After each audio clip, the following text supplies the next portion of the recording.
very much for having me here. You guys are eager to have your awards. I'm the guy in the way.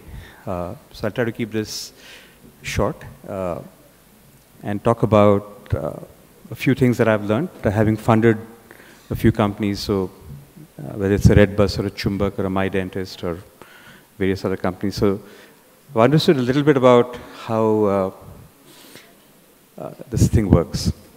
So two or three things I just wanted to talk about to put this into your heads and tell you why winning an award actually truly matters. I come from the world of advertising where you win awards and there's this entire dichotomy between the kind of work that wins awards and the kind of work that really works, and they're two different things.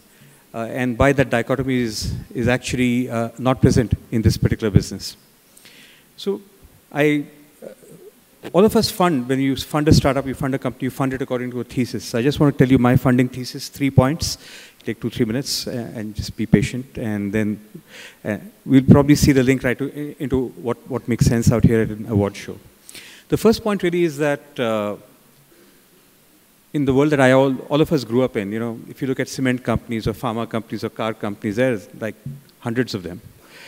But today, if you look at a niche that you're in the digital world, or in the world, whether you're in a traditional business, but still in today's digital world, you'll see if you look at electric car companies, there's like Tesla with 99% market share. And if you look, instead of Coke and Pepsi in carbonated soft drinks, if you look at the energy drinks market, Red Bull has half the global market. And Zara has, among women's fashion, Zara is 10 times larger than Calvin Klein.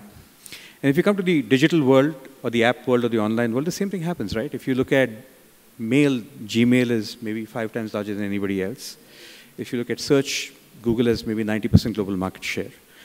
If you look at microblogging, Twitter has 100% market share, and so on and so forth. So we live in a world, the first point really is that we live in a world where there's what I call the dominance of dominance. The first guy in a market, the first guy in a niche will get 85-90% of that market.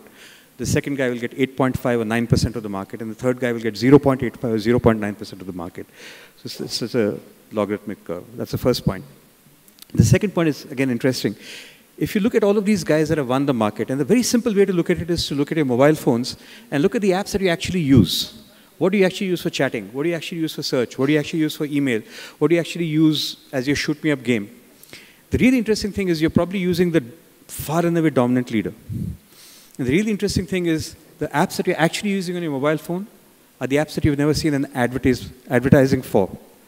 So the really interesting thing about all these brands we talked about, these dominant brands, whether it's Red Bull, doesn't advertise. Tesla doesn't advertise. Zara doesn't advertise. Starbucks doesn't advertise. Gmail has never advertised. Google hasn't advertised. YouTube hasn't advertised.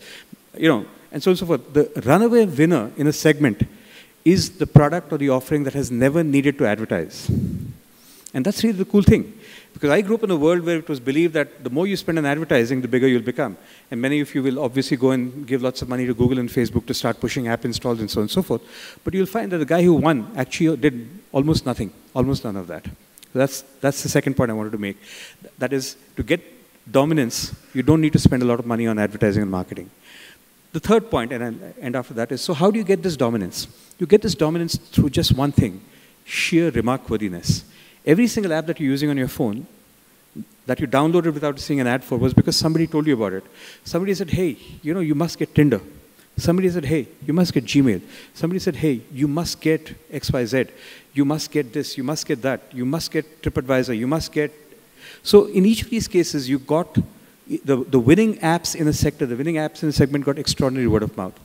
So then the design brief that you set up this entire business with, you want to do something. The design brief in each case for a product that wins is going to be, how can this app get extraordinary word of mouth? And that comes from creativity, that comes from thinking about the problem that you solve, that comes from UI, UX, colors, little things like how, a button presses and moves. Every little thing contributes to remarkworthiness.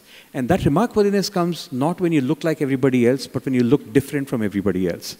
So really, here for once, after a long time, is a business where the creative guy wins. The guy who wins the award is probably going to win the market, as opposed to the award-winning ad or the award-winning, the films that tend to win art film awards and films that are never commercially successful. But we are now going to see this come together. The products, the creative products that you guys do that win awards for design, for UI, for UX, for impact, for remarkworthiness, are the ones that will actually end up winning in the market. And so it's very likely that the guy who wins an award will probably also end up being very rich. It's nice for that to happen. Once upon a time, you had art film directors and commercial film directors. We had, art product directors and commercial product directors, and that's going to become one. That's all I have to say. All the best to you, and here's hoping the best and the most remarkworthy app wins. Thank you very much. Thank you, guys.